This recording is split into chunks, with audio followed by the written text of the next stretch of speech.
Oh, man, it is Friday, and it is the Rise and Grind Morning Show, and we've got some good topics for you guys this morning. Some good article releases. OTAs are heating up for Detroit. I mean, every team, really, but we're starting to see where some of these new additions to the Detroit Lions are really starting to make their name known. So we'll be discussing a little bit of the OTA camp battles today.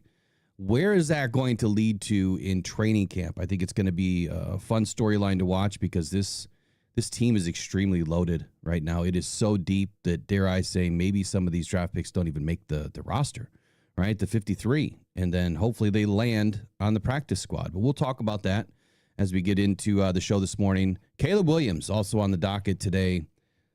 Pretty interesting conversation that we'll have about this. I have a few questions for the guys, and we're going to get it rolling. Be right back here in about 90 seconds. Good morning.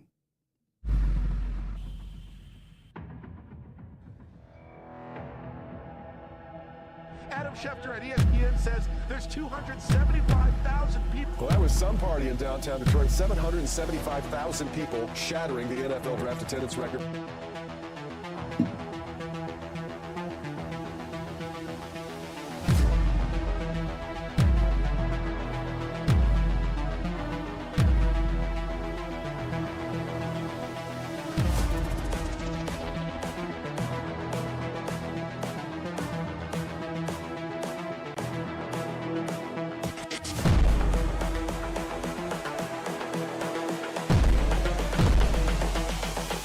This is the future. All grit.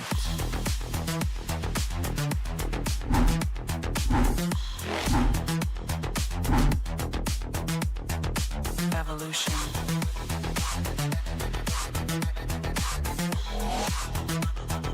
This is the future. All grit.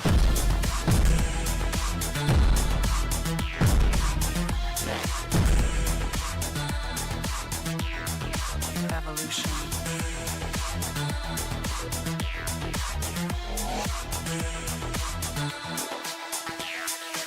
All grit.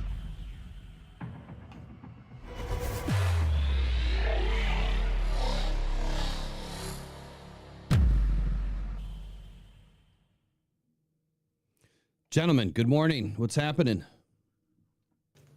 Good morning, Will. Good morning, Corey. Good morning. It's a good morning, except for when your dad spells your name wrong in the chat. I was just gonna ask you that. Was it with an E or not? But I thought I was spelling it wrong the whole time. It's But all good. It's all good, right? I mean, It's all good. don't give your dad too much of a hard time. Good morning, Mr. Hassanin. How are you this morning? What time is it over there again? Isn't it like super early in the morning? 8 hours or 9 hours or who knows how many hours. It's definitely it's night there. It's actually like the afternoon, evening. Yeah. So no excuse. Hey, good morning to Adam Gikowski. I see him in the chat this morning, always dropping in the $25 into the Cash App like he does every single Friday. Really appreciate you. Good morning to all the mods. Of course, do a wonderful job of making sure that that this channel stays on pace, right? And people are behaving, which I think we have a really good community. Like, we don't really have a whole lot of issues ever, especially when I take off subscriber mode and go to everybody world. We still maintain.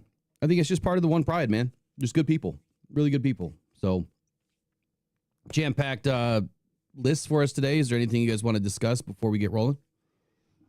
I was gonna mention that I think I've seen some media members analyzing OTAs, and it's funny because I don't think you can analyze OTAs over social media. It's a very interesting thing that somebody's trying to do. He's like, yeah, we're getting some great insights on Lions OTAs. They put out some stuff on Instagram. Like, yeah, we all saw it, brother. Like, thank you for that. So now the media will actually go to it's open today. Practice today. It's open today. So we'll actually get some real insight, not the Instagram insight. I wish that I lived closer, man, because it's like a 6-hour round trip for me to go there and back. And maybe, things will happen in the future. There's some things in the works that, might put me in Detroit more often, like quasi-permanently, but we'll get there when we get there. And if that happens, then I can't wait to potentially have that opportunity to earn an opportunity to be in the room, right? I mean, it takes a lot. The Lions really got to trust you. So I've heard horror stories, though. I've heard that, you can't talk about certain things or say certain things, or if you do say the wrong things, that you might get your credential ripped away. And I think it's just all hearsay, to be honest with you. But I guess you don't know until you know, right? Are we getting playback on YouTube? Because on my side, it's saying that there's an issue for some reason with YouTube this morning. It looks like everybody in the chat has not said anything, so I would assume that everything's still smooth. Oh, but now we're good. Now we're good. I see it. For what it was telling me, there was an error. But all right, no more errors today, YouTube. Like, come on, let's just do it. I'm gonna get it kicked off with Patrick Mahomes and Matthew Stafford. We'll start with NFL news today. There won't be a ton of NFL news, but there'll be a few here. We've got a big topic on Caleb Williams that we're going to get through. A few questions that I have about Caleb Williams and kind of what's gone on this offseason. But Patrick Mahomes, Matthew Stafford, and this whole thing about flag football is really becoming an issue, I think, for some of these guys. These guys take their jobs pretty serious. And I don't know. I guess, Corey, I'll ask you, like, when you look at the idea of NFL players having an opportunity to play flag football in the Olympics, mind you, right? I think this is a little bit of a different category than just playing flag football. So I get, where Matthew Stafford or Patrick Mahomes or, some of the other guys have, outwardly said it's kind of a joke. Like, we're professional athletes playing real football. Why would we play flag football and leave that to the younger guys? So I'll bring in Matthew Stafford here in a moment, but I'll start with you and then let's kick it to Riley. How do you view flag football in the realm of an NFL, from an NFL football player's perspective? How do you think that they would feel about it? I mean, we've heard how they feel about it, but do you feel like maybe playing in the Olympics is a little bit different when you're representing your country versus just playing a game, a kid's game? Yeah, I think I made a comment a couple of weeks back about how in golf the Ryder Cup holds different value for the players, and they make tons of money in these other tournaments. But when they get to go play alongside their countrymen, it brings a different level of competitiveness. I think there's something to be said for that, and I think in a sport like American football, where it's really only in America, we haven't ever really had the chance to highlight ourselves against the rest of the world like we have in, say, basketball on the Olympic scene. So I think it would be cool. I think. When it comes down to it, though, right, these guys are professionals. They've been playing the game for money for a long time. And if you're on your way, towards the end of your career, a guy like Matthew Stafford, there's really no motivation unless you really are bought into the country first, mentality. But a guy like Matthew Stafford doesn't actually translate to flag football very well. Obviously, like X's and O's and mentally and cerebrally, he can sling it around and predict what's happening. But flag football and having no linemen and no rush and all that stuff, it's just a different type of game. And it takes a lot more agility and quickness than you would think,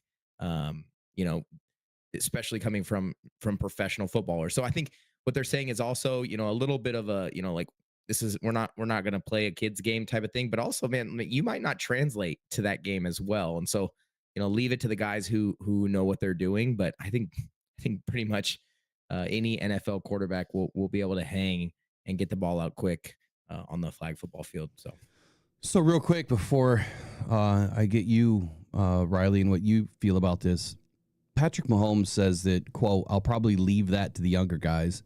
And we'll bring in Stafford here and kind of what he said as well. But I hear you. But for me, it's like flag football does require a different level of athleticism to be able to evade, right? You need a bunch of Saquon Barkleys out there or Jahmyr Gibbs. You need fast guys, quick, short, burst guys, short area quickness and burst guys to be able to get away. It's different than tackling, right? You can have a near miss in the real game and still affect the play. Whereas in flag football, you can't have a near miss because you got to grab those, those flags that are always fleeting away from you. So I get it. You want the younger guys to probably play. You don't want these older guys in the game. But Riley, how did you take, this article, I guess, or what Matthew Stafford and Patrick Mahomes are saying? Just kind of leave it to the younger guys.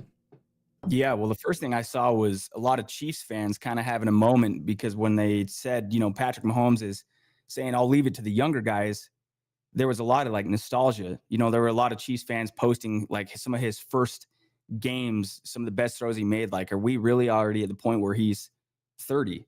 which is life comes at you fast, right? It goes so quick. And I don't know. I just feel like it would be so hard to go from playing competitive tackle football to stepping down to, the flag football. Yeah, there's the element of pride and country and those things, but I just don't know if it would move the needle and get the juices flowing for these guys the same way. But I'll tell you what, if we had to pick an American quarterback for the, American team, I don't know, Josh Allen, Lamar Jackson, those guys might be too hard to catch. And I don't want to say tackle, but, grab their flag. So, yeah, I thought it was interesting. I know we've got the videos here queued up. Will, you've got them queued up. So, yeah, I'm going to bring it in. I want to bring it in, but I will say this. Since we're going to be on the topic of the Bears today, I think that the Bears should probably transfer their team to be the flag football, team to represent the United States. They'll at least win some football games that way and potentially win a championship. Maybe they'll throw for more than 4,000 yards in a season if they go play flag football instead of the NFL. I'm just going to put that out there for all the Bears fans to chew on for a moment. You think they'd be good there? I think they'd be good. All right, let me bring in this video.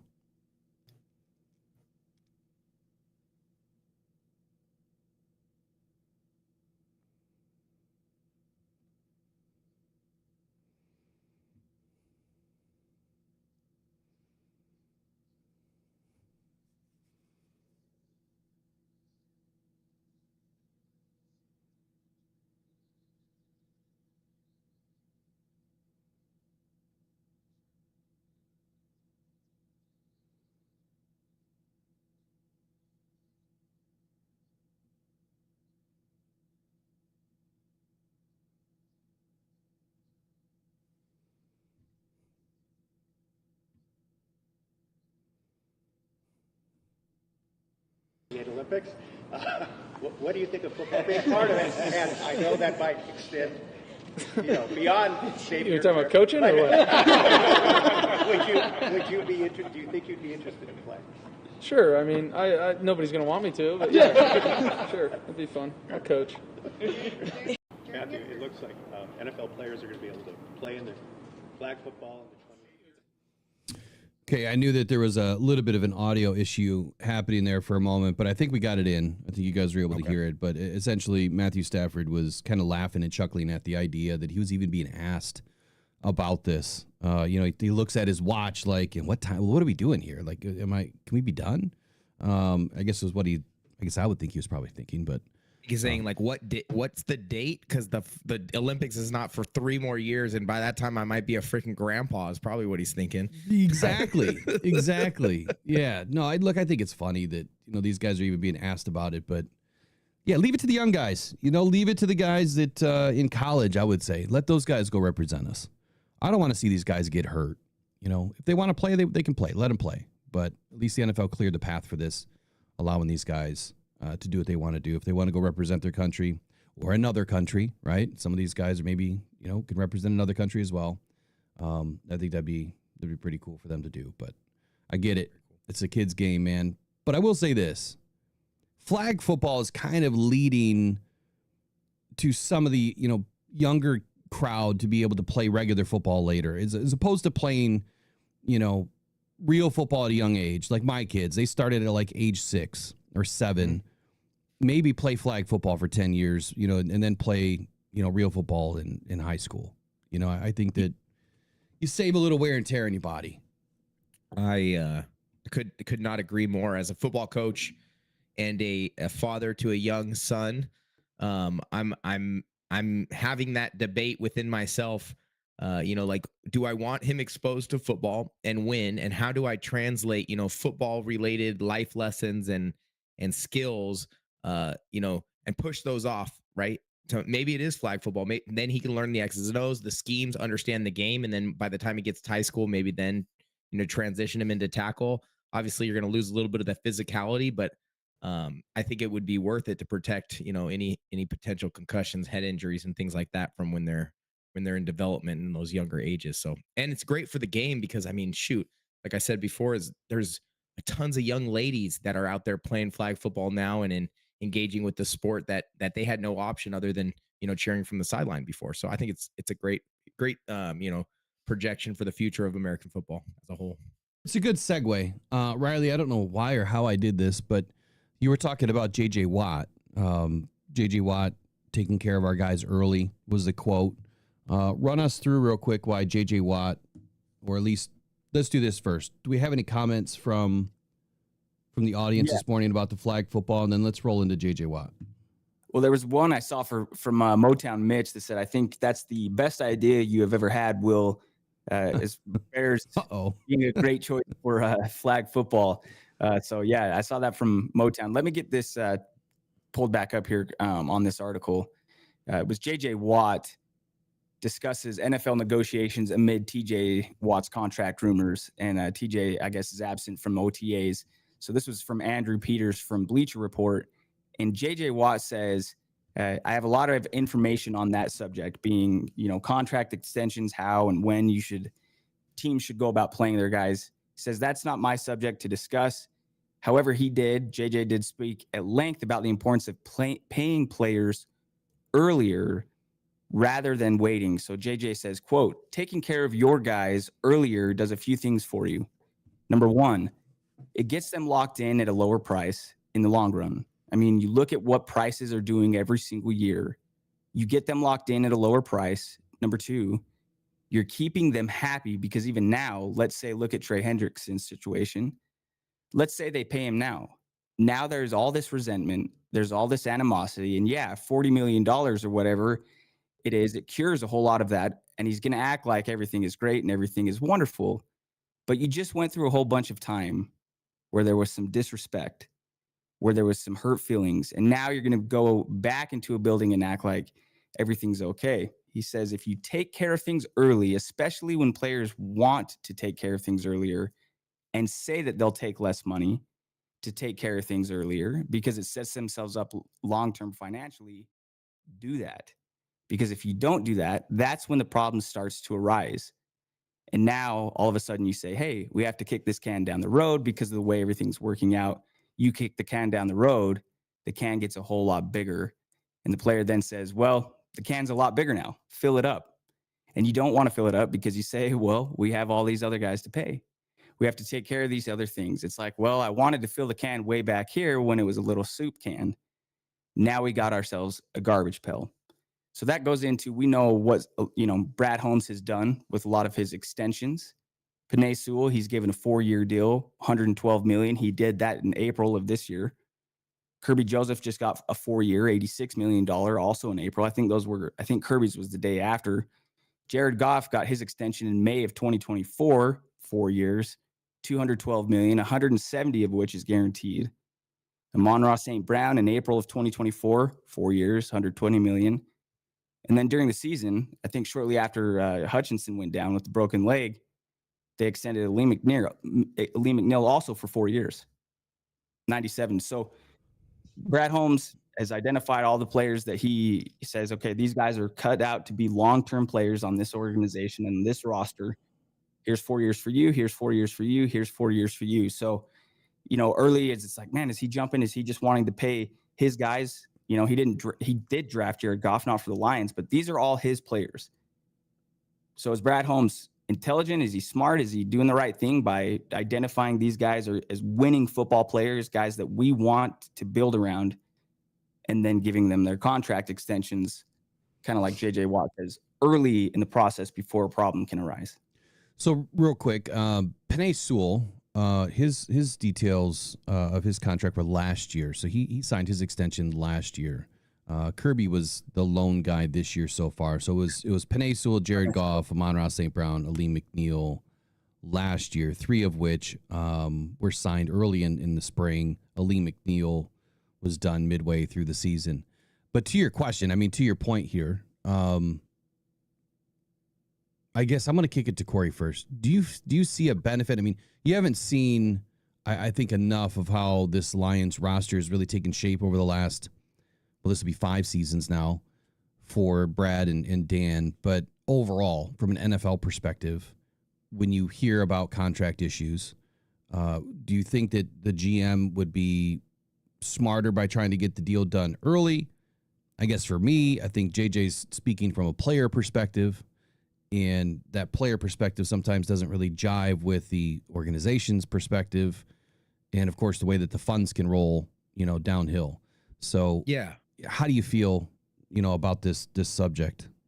I gotta appreciate JJ Watt, jumping in there for his brother, basically, right? Yeah. That's what brother does. And what I think is funny is, there's been a long going discussion between TJ Watt and Myles Garrett about who is the best defensive end, right? And I think we all agree it's Myles Garrett, but I think if TJ Watt thinks he's that level, then he probably wants a deal worth Myles Garrett money. And we talked about how ridiculous that sounds, $40 million a year.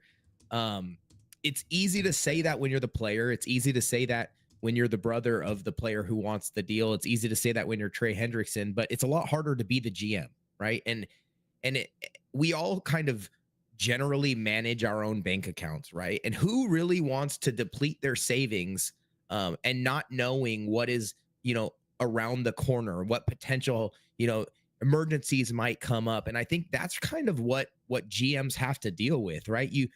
You hearing the names that you just listed off, Riley, about that Brad Holmes has extended or re-signed, those are core parts of the team. Those are parts that without those guys, this team doesn't have the same identity, doesn't function the same. Now, obviously, TJ Watt has been an integral part of the Steelers, but they're in rebuild mode. There's no doubt that you look at that roster and they are looking towards the future and saying, how are we going to get better? They just traded away George Pickens and signed DK Metcalf. I saw rumors that they're looking to add another piece. And so when you're not sure about how you're going to put the puzzle together, you might want to keep some wiggle room in there. And if you start signing deals ahead of time or early, you limit what your options are down the road. And so I think on some level, JJ's right. Yes, that amount might be lower if you get it done earlier, but you also lock yourself in earlier and you limit what you can do later. And so it is a fine line to dance. And I think it sounds great to just, put it point blank. Well, if you do it earlier, it's a small can. If you do it later, it's a big can. Well, of course, because there's more information, but you might not even want the can at that point, right? You might not even want that player, especially if he's, acting in a certain way that is outside of what you want to do as an organization. Maybe it's time to move on. And we're going to talk about Trey Hendrickson later. We're going to talk about, some other guys and maybe even Caleb Williams and those decisions on. We talked about Alex Anzalone yesterday. Those decisions on those types of guys are extremely difficult, and it's nothing to do with the player. They love the guys, right? But it's a business. It's money. It's balancing the checkbook. And when your job's on the line, you have to make the right decisions. And it's harder than just saying, like, let's write a check and keep this guy forever. He's not going to perform at the level you need him to, or not allow you to make the other moves to win a championship, because that's the goal for every team. So a couple of things just kind of popped into my head while you were talking there. And I guess, Riley, to your point, I mean, when you think about what Brad did, the core pieces that he signed, when he signed them, I think it's twofold, right? You've built a roster basically from scratch since 2021. You've now identified these core pieces, to your point, Corey, Panay, Kirby, Jared, Amon-Ra, Aleem. You've also been able to bring in some pretty valuable draft picks. The trade with Matthew Stafford that I highlighted in video yesterday, did the Lions get it right? They absolutely did, because they were able to get some early draft picks out of that deal, which essentially kickstarted the roster the way that it is, and also has put Brad Holmes into a very particular situation on how he's going to manage this roster moving forward and who he's going to be able to sign and who he's not going to be able to sign.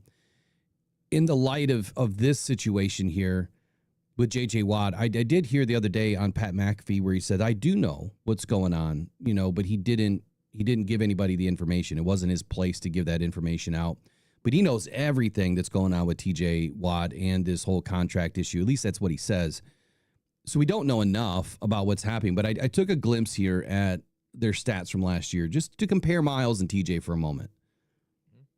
Tackles, they were 40 apiece. Assists, TJ had 21, Myles had 7. Sacks, Myles 14 to TJ's 11.5. Passes defensed, TJ had 4, Myles had 1. TJ scooped up 2 fumbles. Miles scooped up 1. Forced fumbles, TJ had 6. Miles had 3.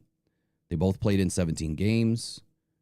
TJ had 12, 13 more fantasy points, if that matters to you. Snaps, TJ put in about 80 more or 90 more than, 110 more than Miles. But that's quite a bit. That's like 2 games worth. Overall, pretty even statistically for last season. Now, I didn't go back and look at all the previous seasons. I know that Miles has been, just something different, When I think of the movie A Man Apart, I think of Myles Garrett is just, he's in a separate league of his own. But there's a term that we use, and that's core.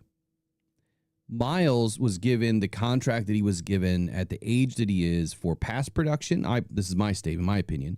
Past production, as well as a core piece of the future to attract more pieces to that Browns team. To your point, Corey, you have to keep some guys around when you're in a rebuild. Unfortunately, you're going to have to pay those guys. TJ's 30 years old, so it's not like he's getting any younger. So you're going to end up paying him for what he's done, and you're also going to pay him for what he's about to do for you, which is going to be the guy that is hopefully going to go out and attract some good players, whether that's through free agency or, in the draft process, which, the draftees don't really have a choice, but you get where I'm going here. It's the undrafted free agents that you're going to get a shot at. It's in the offseason, the free agents you're going to get a shot at. And that's what TJ is hopefully going to be able to help the Steelers do. Just like Miles is able to be that polarizing figure in Cleveland to also help attract some of those football players. So the same can be said for the Lions. Like, nobody wanted to come to Detroit ever, right? It was a laughing matter every year. And then when you started to see some guys become who they are, and now we started to see some free agents starting to come to Detroit. When Detroit started to get good and we had some of these core pieces established, now, the last 3.5 seasons, 4 seasons, guys want to come to Detroit. That's what those two are going to do for Pittsburgh and Cleveland. Anyway, long-winded way to say that Brad Holmes has done it right. He's done it right for multiple reasons. He scored on, maybe not the most expensive contract now, as well as locking up these core pieces of the future, keeping a good tight-knit group together, and capitalizing on being able to attract even more, football players later. Any thoughts and then comments, Corey, from the chat? But any thoughts before we move on? No, I think we covered pretty much all of it. Riley, you got anything? Yeah, well, I know that Trace agrees with us. She says, I think Brad has been on point, getting them signed before the contracts start jumping higher and higher. Also, Dwayne Keene says, yes, Brad Holmes has been cooking with these draft picks and contracts for our own players. So, it's roster roulette, right, Will? That's one of the phrases that Will's coined that, I think about often.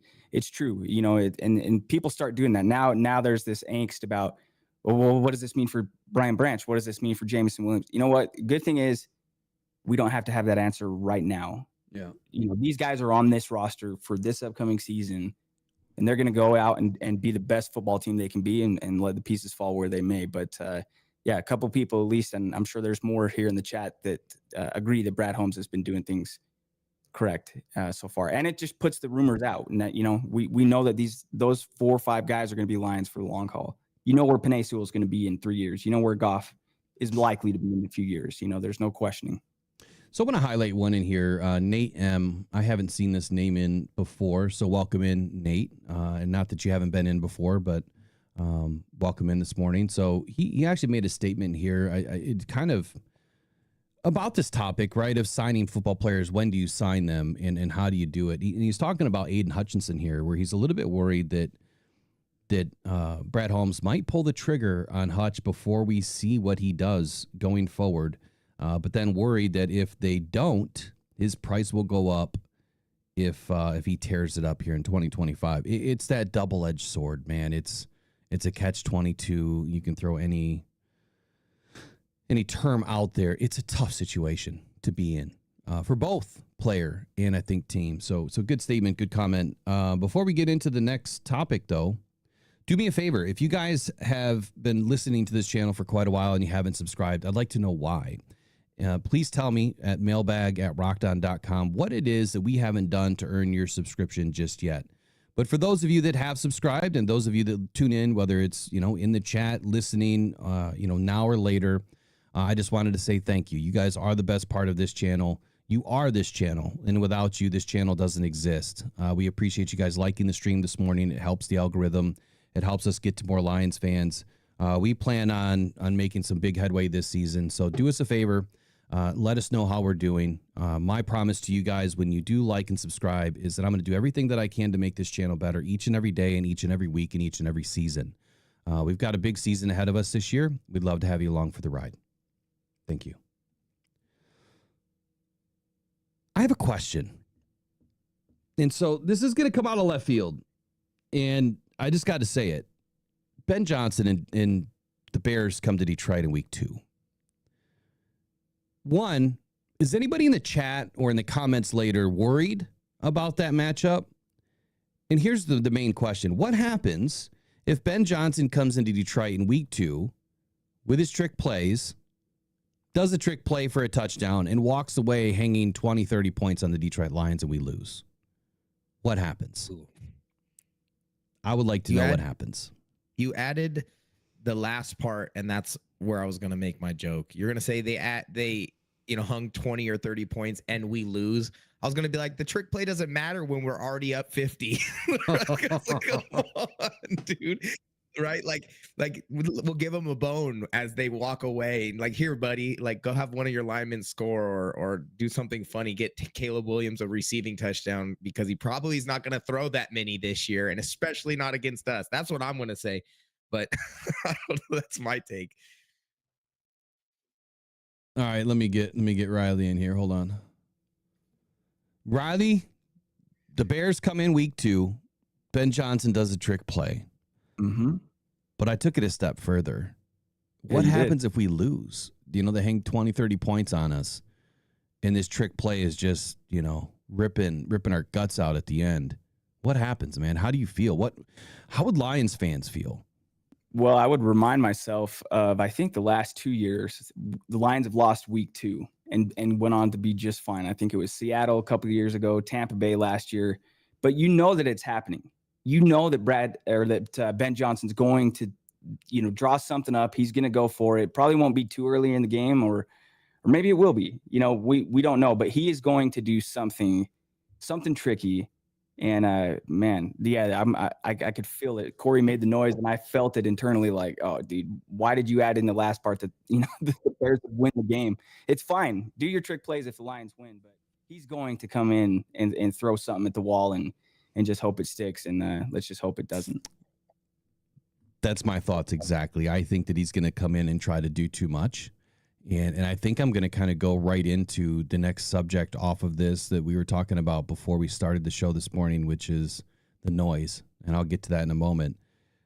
But for me, if he comes in and starts doing all these trick plays and trying to do too much, one, I think this team will be prepared because they know Ben, right? These guys know what they're looking for.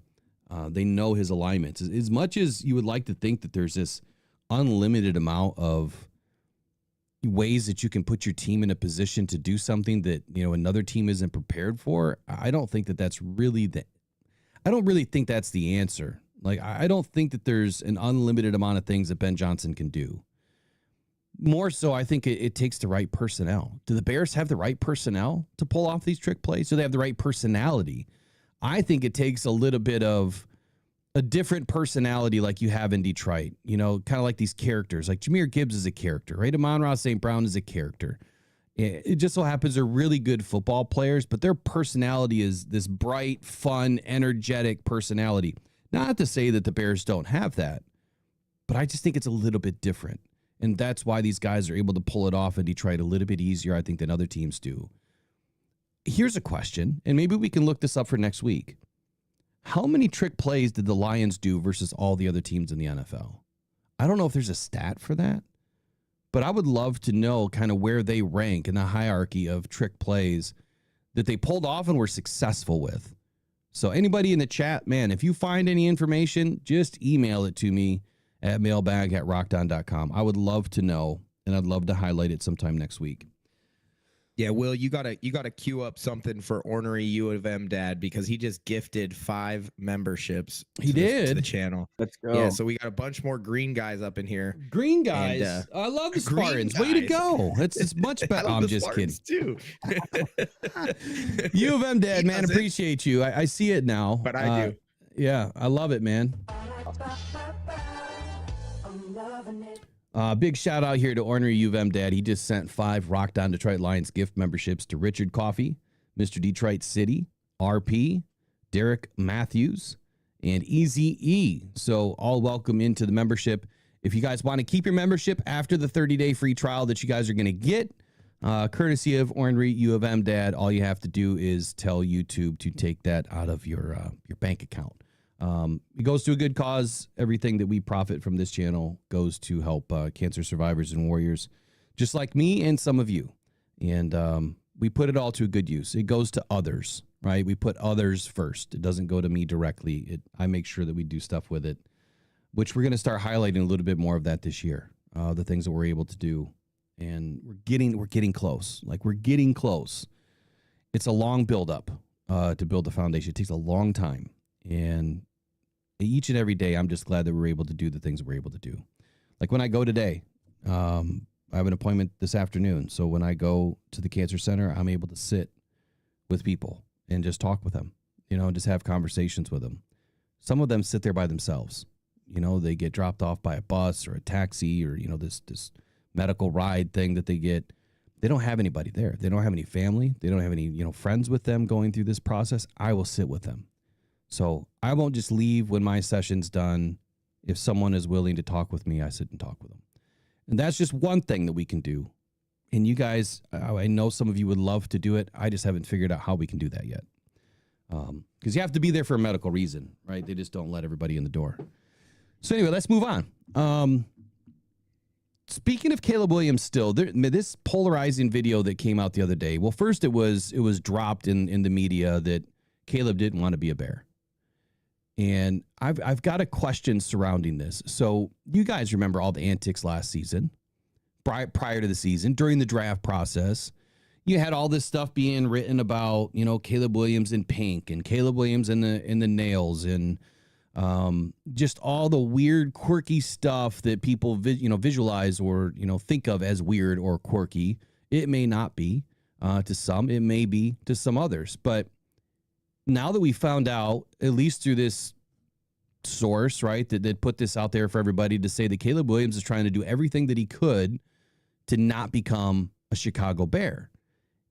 And so my first question is, all of the noise coming out of Chicago, is this enough, that Caleb Williams trying to circumvent avoiding playing for the Bears, is this enough to derail Ben Johnson's first season? And to follow that up, I'm going to poll, I want to try to put your brains in a twist this morning. Did Caleb Williams intentionally make all of this up, this whole fuss, everything that he was doing last year? Did he make all of that up and create this alter ego of himself that maybe wasn't true, wasn't him, just to kind of deflect or to kind of get teams to not look at him like the Chicago Bears, thinking that he was too much of an issue? You know what I'm saying there? Like, you have guys in the offseason, let's say we'll just Jalen Carter, right? He gets in some issue, with the whole car accident and all that stuff, right? Well, that was different, right? That was a legal thing. But there was a lot of noise surrounding that. Probably the reason why the Lions didn't select him. In this case, did Caleb Williams just kind of make this whole thing up to deflect and make sure that the Bears didn't want to select him? Didn't work. What do you think? I'll start with you, Riley, and then let's push it to Corey. Yeah, I see the thought there, but I don't think so, because I remember it happening in real time where it was early enough to kind of see, okay, he's going to go number 1. But there was rumor about, he's already asking about having ownership stake in the franchise, whichever franchise he goes to. And I personally don't have issue with, the things like painting his fingernails and stuff. And I'm a Utah Ute fan, and he had F Utah on his fingers. I don't get too caught up in that kind of stuff because I don't think it really matters. It's weird, it's quirky, but I don't think it really matters. If he goes out and performs and plays really well, it is what it is, right?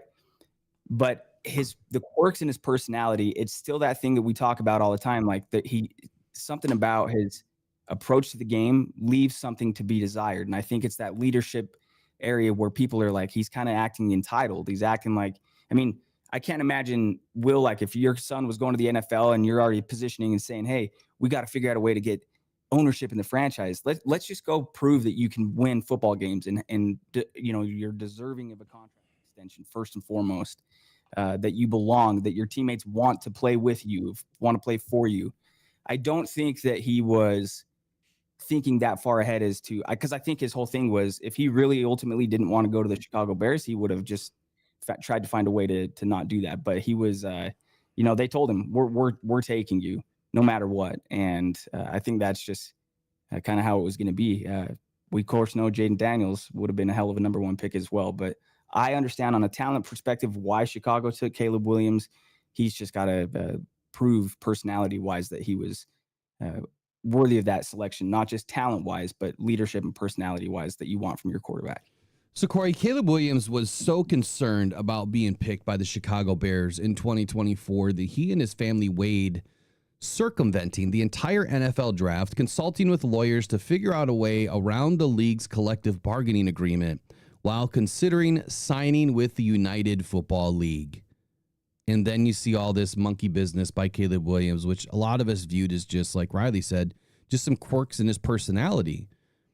Do you think that there's a deeper thing with this, where maybe it wasn't just quirkiness, it was maybe this made up alter ego? He was, putting his best EGOT on, and trying to earn himself, some sort of an acting award. What are your thoughts on this whole situation? I want to be respectful, but I have feelings about Caleb Williams that are not the same as Riley.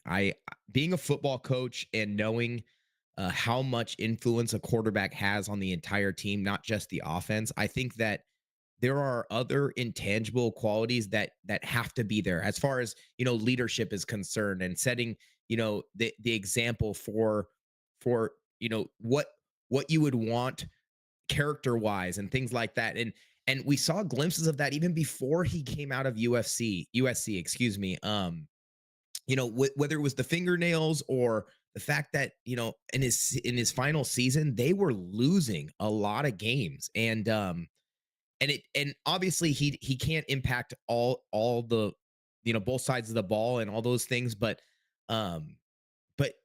you see a tendency around great leaders that they bring the people around them and they make them better, right? Like some of the best quarterbacks maybe didn't have all the best physical characteristics, but at Peyton Manning's end of his career, he could barely get the ball downfield and they win a Super Bowl. And it's like, how is a guy like that, right? Or Tom Brady, right? Who gets touched with 2 fingers and is going down for a sack, right? Like those are things that you're like, well, okay, how is that guy, taking home the Lombardi trophy? You want to see some of those things in a young quarterback because you only get one. You only have one quarterback to use. And if he's not that guy, if he's not the vocal leader, if he's not setting the example with the way that he works, and if he's doing other things off to the side that are distracting away from the team, away from the goal of winning a Super Bowl, I don't think it's an act. I just think it's a character flaw, to be honest. I don't know. They were saying it was his dad who was looking for these alternative ways to get him out of the Bears. The quote from his dad was, "That's where quarterbacks go to die." And he's not wrong. They haven't had a great quarterback in a long time, right? And going back to Mitch Trubisky, and I mean, maybe the best quarterback they had since, I can remember is like Jay Cutler. Like, and that's not great, right? So it's like you have all these things around the Bears, but at the end of the day, like you choose your mentality. And if he can say now, like, oh, well, it was cool, I actually did want to go to the Bears. Well, we find out that, he didn't have confidence in Matt Eberflus, and he didn't have confidence in Shane Waldron. And if you're not going to go in there and give it and be all in and commit to the team and to the mentality, then you're taking away. You're just pulling away and detracting from the goal. And so we're going to talk about Caleb a little bit later, but this is the year that I think I don't think he's guaranteed to be the guy. I mean, you're a first overall pick. You have all the physical tools, but like I said, like it's playing quarterback is more than just being able to throw the ball or run an offense or scramble or whatever, right? It's how do you lead a group of men who are all professionals, who have their own families, who are getting paid, to go and capture that Lombardi trophy. Like, I don't know if he has it. I personally wouldn't put my money on Caleb Williams. I think he's a good physical quarterback, but mentally, I just don't think he has it. Personally, that's my opinion. So I couldn't really agree more. And I know Riley's heard me say this a few times, but last year, it was very clear to me that the Bears were going to take him. But I put Jaden Daniels number 1 on my first mock draft as the first quarterback and the first pick, and said that the Bears will not make the right decision and they're going to take Caleb Williams. But Jaden was the right move, was the right pick. I foresaw that not so much because of what Caleb or Jaden did on the field. It's exactly what you just said. It's how do you lead men? Even at a young age, those characteristic flaws can be well known. And usually that doesn't change. Yes, maturity is a factor with everybody at a young age. But you either have it or you don't. It's kind of one of those things like speed. You either have it or you don't. You really can't teach speed. You can get stronger, right? You can get more limbered up, but you're generally not going to, add another 1/10 of a second less to your 40 time. Same thing goes with being a leader of men. You can read as many books as you want, sit in as many, meetings as you want to try to get better as a person, but you either have it or you don't. Guys are going to believe in you or they're not. And to your point about Peyton Manning and Tom Brady, those were two guys that could lead men. Those were two guys that were well respected because of their work ethic. They also had it from the shoulder up, right? They're really smart guy. I mean, obviously Peyton did. He had it from the shoulder up and from the back of the head forward, but you know what I'm saying there? Man, that dude's head is large. Peyton had more brains in his forehead than I think Caleb does in his entire head. But anyway, that's just me being mean. I apologize. Well, how do you fit goat horns under your helmet? That's why. That's why his forehead's so big. I think Peyton's just as good as Tom Brady, man. I love Peyton. He changed the game for everybody. Oh, he did, and everything even off the field. I mean, his jingles, his commercials, they're just great. Hell, he helped the Lions a few seasons ago break this curse, and man, it's broken, right? It's gone. Yeah. So love Peyton. So let me read a couple of things. Caleb Williams said this, his father, Carl Williams. Chicago is the place quarterbacks go to die. I think you mentioned that. How about Carl Williams apparently told multiple scouts, multiple agents, I don't want my son playing for the Bears. Or he said that the rookie cap is just unconstitutional. Well, let me tell you something, buddy. The CBA doesn't rely on the Constitution. It's just like me living in an HOA. Yeah, I have a Constitution. There's laws that we live by, but when you move into a certain area that has an HOA, unfortunately, you have to live by those rules or you pay the price, right? You knew that before going into it. You kind of gave up your right to go, play in the NFL where there is a CBA. He said that the CBA is, quote, the worst piece of S I've ever read. It's the worst in sports history. And then Caleb Williams told his father, I need to go to the Vikings. So I can see how all of this was potentially derailing Caleb Williams' first season. I think it goes a little bit further. I think he intentionally played terribly to get Eberflus out of there, especially in that last game against the Lions. To me, that was a total D-bag move by Caleb not to try to do something, right? They could have won that game. And they had us on the back of our heels. The Lions were not in a good position. And he didn't do anything. And that's why I said the other day, was there more to that? Was there something going on between Ben and Caleb then? Like, I know it's tinfoil stuff, but how can you not watch that game and think that something's not right? I've never seen a quarterback do that. I've never seen a coach do that. Not call a timeout or at least hike that ball. I mean, there's so many things that they could have done differently. professional coaches and athletes just don't make those mistakes. Like that's the biggest mistake I think I've seen. And we've seen some doozies. So unpacking all of this, let's play a little bit of this video because just you can tell, like psychology, I love psychology, and you can tell when someone's full of crap. And I think that Caleb in this video, which unfortunately I didn't get to watch all of it. I watched a little bit of it this morning while you guys were talking, but he's full of crap, and you can tell. Let me bring it in.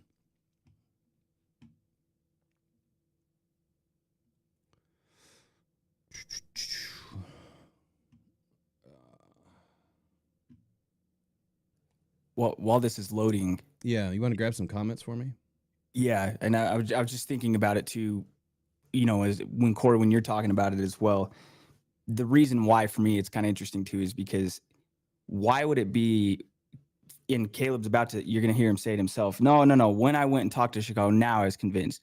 Why wouldn't you already be sure of yourself as a leader, as a quarterback? Like I remember Stafford, he said, I knew when I went to Lions, I knew it wasn't going to happen overnight, but he wanted to go to a team that hadn't won. He wanted to turn it around. It just is interesting that now he's backtracking. Now is, well, yeah, I did want to go to Minnesota, but no.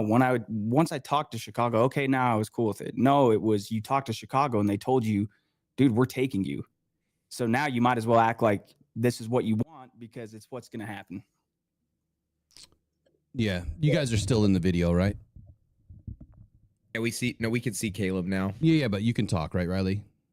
Yeah. Yep. Okay, just want to make sure you guys are audible. All right, here we go. And good statement on that too. Like he's switching it up now that Ben Johnson's there, and he's doing damage control. But let's just watch how he's squirming, man. He is squirming. Here we go. What's up? Good to see everybody back. So let's get this started. First, let's start off with it. That's is telltale number one. What everybody would love to ask about is this whole storm that happened. It wasn't something that we wanted to happen at this point.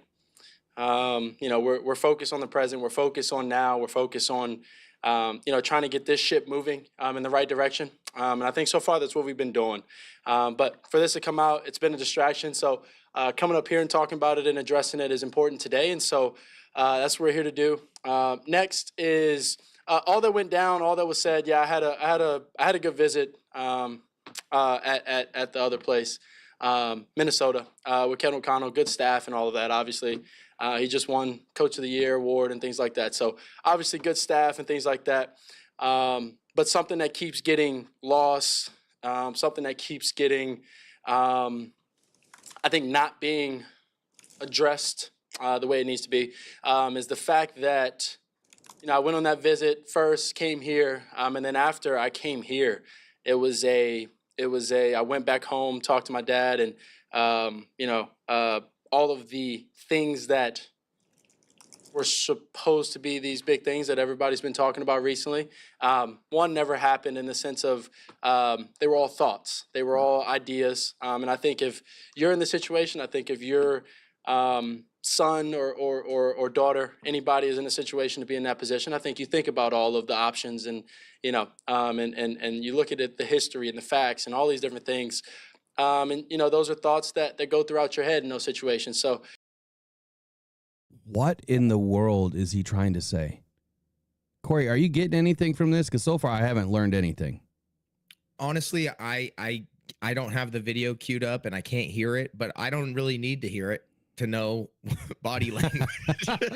Well, that's what I was saying. So the whole psychology of it is, you can listen to all the FBI things that they pick up on, right? But it's when you start rubbing your face and squirming around and that's just what you can tell that he's uneasy for a reason. And I'm not going to go into all the tells, but it's part of sales, techniques and tactics, but it's also part of what, your the best law in the world, has mastered, whether it's the FBI or the CIA or whatever. They have all of these tactics that they can tell what you're doing. It's just things that I've read, not to say that it's true for everybody, but man, you can tell right now that he's in it. Right. Yeah. He is in it and he doesn't know how to get out of it. He's not convincing at all. Oh no, he said a whole bunch of nothing so far. Yeah. But Exactly.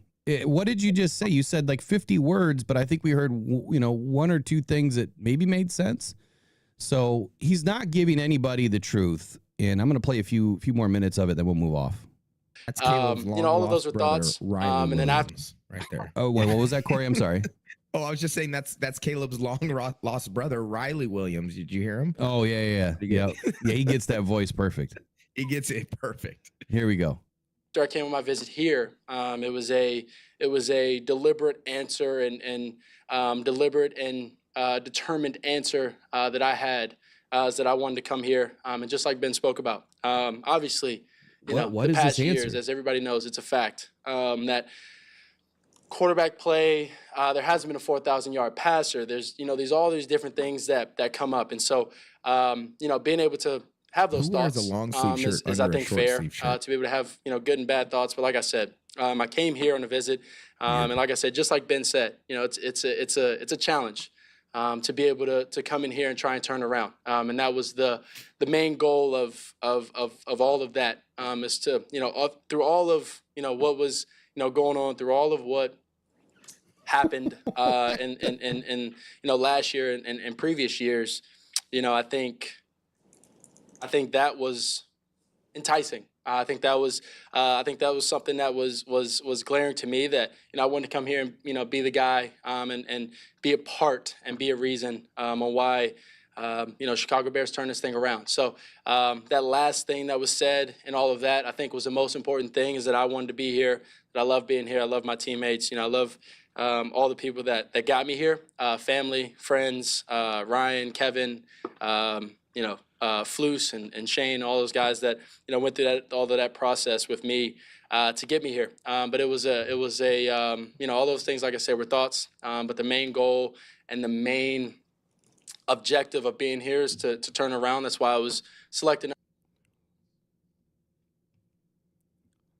I just can't do it anymore. Like, my head hurts. My head really hurts just listening to that. I would say that, man, there's some really bad speakers out there that when you try to quote them, like Dan Campbell, I think he's very good at what he does, but sometimes when he talks, he like changes his thought process a lot during the sentence, and so it's kind of hard to follow. This is 1,000 times worse. It is bad. In totally two different parallels. I mean, Dan's at the top.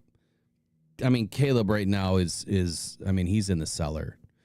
He's got his whole team has just got to be pissed off right now. But let me just highlight a couple of things. He thought that the reason why he needed to go to Chicago is because they haven't had a 4,000-yard passer yet. Okay. He said that he had an answer 2 or 3 times. I'm still trying to figure out what this answer is. After he went to the Vikings and then had his meeting with the Bears, he had an answer. What answer? Like, what are we talking about? He also said, he went to the Vikings, then he had his visit with Chicago, and what was said was not true, meaning all of the things that was, spoken in the media or written in the media, those were just thoughts. Those were just thoughts. It wasn't going to happen. And then he said, if you had kids in this position, that you would do the same thing, that you would try to look at all of the different, I'm not quoting him here, avenues or ideas or possibilities. I'm sorry. I'm going to start with that one. Corey, if you had a son, I did have a kid. if you had a son that was about to be drafted in the NFL, number 1, number 2, or even number 3, would you be looking at trying to circumvent the NFL and put that kid in the UFL? Well, I could tell you, I didn't have a son that was getting drafted, but I did have a brother.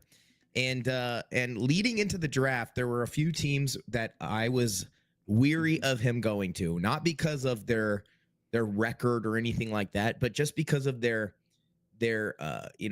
overall success. And one of those teams, right? And maybe it's because I watched Hard Knocks last year and I watched the leadership and the quarterback, but one of those teams was the Bears. And this was before I knew he was going to get drafted at the Lions. And I was weary that he would go to the Bears, because after watching last year's Hard Knocks, I could tell Caleb wasn't in it with his Louis Vuitton bag all over the facility. And I could tell that every time Ryan Poles talked, it seemed like he wasn't confident in his decision making, right? Like he's a younger GM, and it made me feel like it was them and the Giants. The past 2 years of Hard Knocks, Hard Knocks offseason with the New York Giants, then the Hard Knocks preseason with the Bears.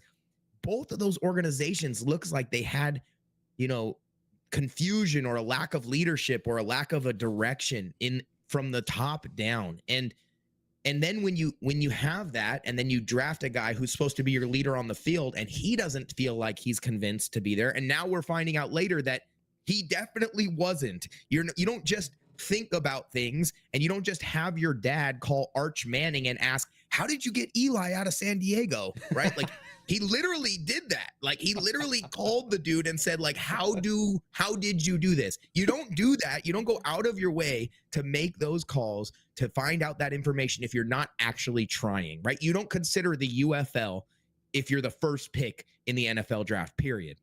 And when I thought that my brother might get drafted to a team like the Bears, you know what I said? Well, he's going to just have to change their culture, right? Like he's going to go in and influence them, not the other way around, right? And I think that's what Riley was saying. It's like, if you're Caleb Williams and you want to be the next great quarterback, take on the challenge, right? Yeah. But I have something to tell you. Hollywood will do that to you. Hollywood will make you think you're bigger, better, and greater than the guys who came before you. We saw Caleb Williams go from who he was at Oklahoma when Lincoln Riley, right, was his coach, and then he brought him over to USC. Right. He became a prima donna. He became a guy that really thought he was bigger and better than the team. I don't know how much of that translates to like the rest of the position group and stuff, but I saw a guy come from USC to Boise State and was a 5-star prospect out of high school and was going to be the next great quarterback at Boise State, and then got beat out by the guy who was already there. And so it's like there's this false sense of security, or this false sense of glorification, or whatever it is, that's like you're better than what you think you are, and you have more control or more power over your circumstances than you really do.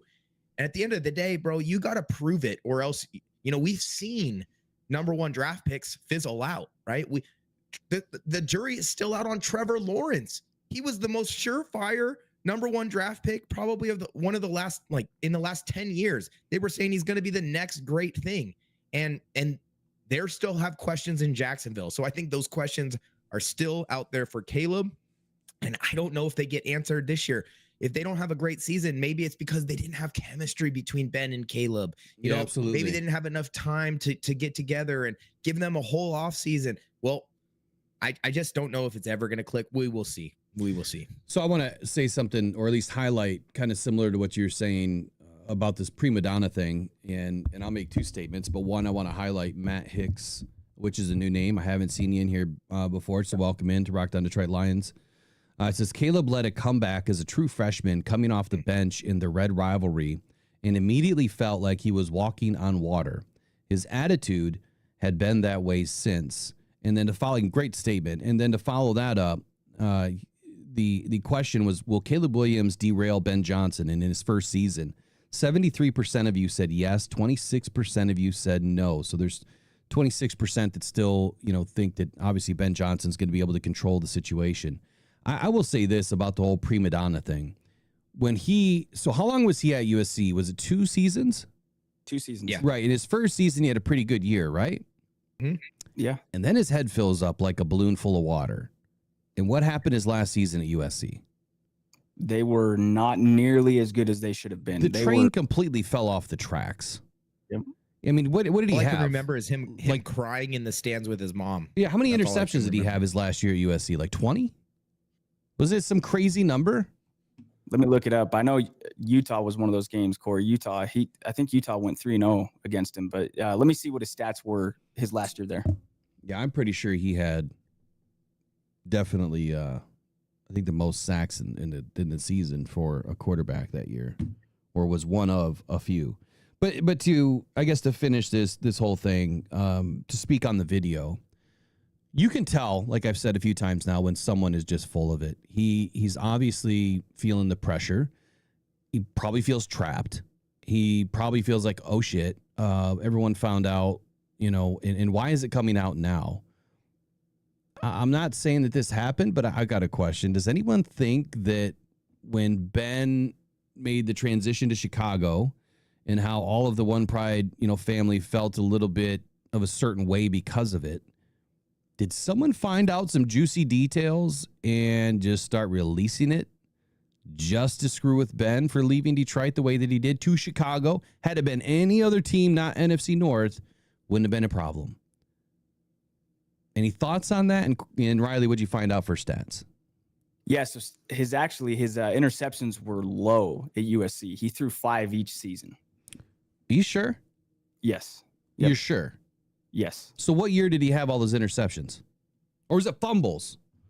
It probably was fumbles, because I'm thinking there were certainly turnover issues, but he didn't throw very many interceptions. Something happened in his last year. He was 20-6, so 20 TDs, 6 interceptions. So to answer the question is, do you think that maybe some juicy details get found out by, a Lions fan or media or somebody that, starts ghosting this stuff and releasing it, everywhere?